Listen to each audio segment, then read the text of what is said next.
It's 4 years since British forces ended their combat mission in Afghanistan, but flying into Kabul is still done in pitch darkness and in the dead of night.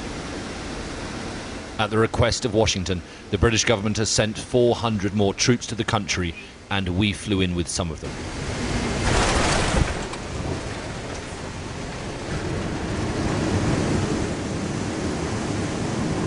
One call signs, 1 Alpha, blocking left, turning left. Kabul is still a fortress. Coalition forces patrol and escort officials in heavily armoured vehicles. US and British helicopters buzz over the city in pairs. But notably on the ground, it is the Afghan security forces who are now responsible for securing the city. The Afghan government strategy has been to concentrate on the security of the major cities like Kabul, but that has left a lot of the rural areas open, and that has been exploited by the Taliban.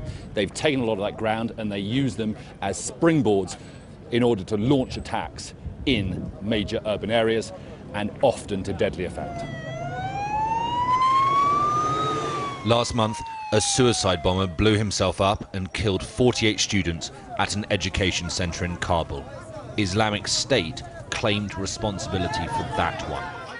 It's estimated that there are now thousands of foreign Islamic State fighters in Afghanistan. They have moved from Iraq and Syria, they've established a network here, and they are growing stronger. Visiting British troops in Afghanistan, the Defence Secretary told us that for the first time, intelligence has been found establishing a direct link back to terror cells in the UK. We consistently see, we're seeing the terrorist groups operating here in Afghanistan, evidence of their links back not just to the United Kingdom but to the whole of continental Europe. What we see is a real threat posed by these groups to the United Kingdom. That growing threat is why the British government agreed to send more troops to Afghanistan.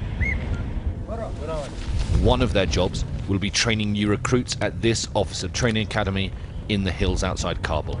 There is no shortage of volunteers, and this is the latest intake. We're tired from the war. We don't like the war. We want peace. We want to live in a good place. We want to be free. It is still hard to see a time when coalition forces could leave Afghanistan. This is a long-term commitment with a long time left to run.